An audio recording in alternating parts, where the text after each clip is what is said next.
ते स्मशानभूमीमध्ये म्हणजे शिवाजी पार्क इथल्या मैदानाजवळ असलेल्या स्मशानभूमीमध्ये काय नेमकी सगळी तयारी आहे जाणून घेऊया। आमच्या प्रतिनिधी मनश्री पाठक सध्या आपल्याबरोबर थेट संपर्कात आहेत। मनश्री, काही वेळामध्ये पार्थिव आता त्यांच्या निवासस्थानाहून निघणार आहे। शिवाजी पार्क मैदानाजवळ असलेल्या स्मशानभूमीमध्ये अंतिम संस्कार करण्यात येतील।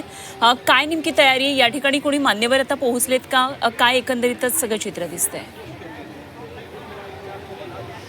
सिनेसृष्टीतले कलाकार, इतर मान्यवर आणि अर्थातच मुख्यमंत्री देवेंद्र फडणवीस हे आता थोड्याच वेळात शिवाजी पार्क दादर इथल्या भागोजी कीर या स्मशानभूमीत पोहोचतील।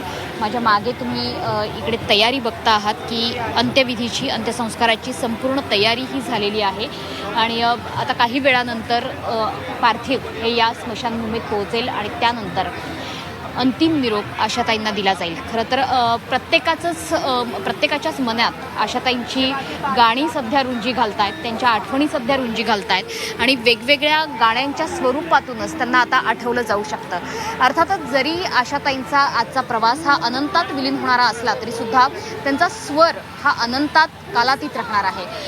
कारण मुळातच आशाताईंनी जी गाणी गायलेली आहेत ती प्रत्येकाच्याच मनात कायम रुंजी घालणारी आहेत। आशाताईंच्या पार्थिवावर जे अंत्यसंस्कार करणार आहेत ते देखील आपल्यासोबत आहेत।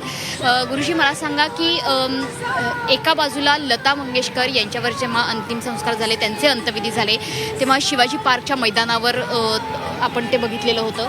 आज या स्मशानभूमीमध्ये अंतिम संस्कार होत आहेत। काय तयारी झालेली आहे, कशा पद्धतीने सगळं नियोजन आहे? सगळी महानगरपालिकेतर्फे तयारी आहे। महापौरांच्या आदेशानुसारच सगळे गुरुजींना, 5 गुरुजींना सांगितलं आहे की यायला पार्थिव शरीर आल्यानंतर विधिवत अग्निस्थापना होईल। अग्निस्थापना झाल्यानंतर पिंडदान झाल्यानंतर मग त्यांना विधिवत अग्नी दिला जाईल। मुख्यमंत्री सुद्धा पंतप्रधान नरेंद्र मोदी यांच्या वतीने पुष्पचक्र अर्पण करणार आहेत पार्थिवाकरता। वेगळी व्यवस्था त्यासाठी करण्यात आलेली आहे।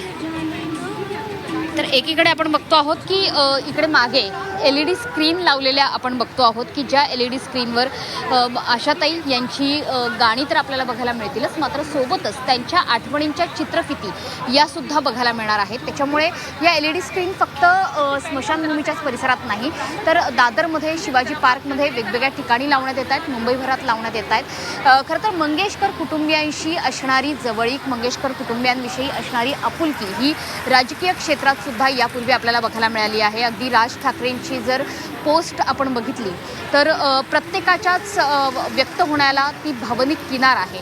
त्याच्यामुळे मंगेशकर कुटुंबाचं, मंगेशकर भावंडांचं केवळ संगीतसृष्टीला दिलेलं योगदान नाही आहे तर ते सामाजिक, राजकीय या अंगांनी सुद्धा त्याच्याकडे बघितलं जाऊ शकतं। त्याच्यामुळे राजकीय व्यक्ती असो, सामाजिक क्षेत्रात काम करणारे असो, इतकंच नाही तर खेळाडू असोत, या प्रत्येकाशीच मंगेशकर कुटुंबियांशी जवळीक होती आणि म्हणूनच आशाताईंचं जाणं हे अर्थातच चटका लावून जाणारं आहे।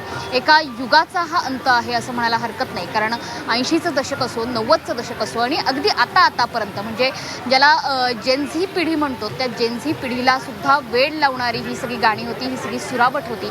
त्याच्यामुळे कुठल्याही प्रकारचा, कुठल्याही जॉनरचं गाणं हे आशाताईंनी अगदी खेळकर पद्धतीने हाताळलेलं होतं। त्यामध्ये लढीवाळपणा होता, त्यामध्ये माया होती, त्यामध्ये आर्तता होती किंवा त्यामध्ये बेधडकपणा सुद्धा होता आणि म्हणूनच आशा भोसले यांचा आवाज हा आपल्या सोबत कायम राहणार आहे। अर्थात आशाताईंच्या पार्थिवाला आज त्यांच्यावर अंत्यसंस्कार होतील आणि त्यांना अंतिम निरोप देखील दिला जाईल। अगदी मनश्री, अशा संपर्कात आपण राहूया, वेळोवेळी चर्चाही करूया।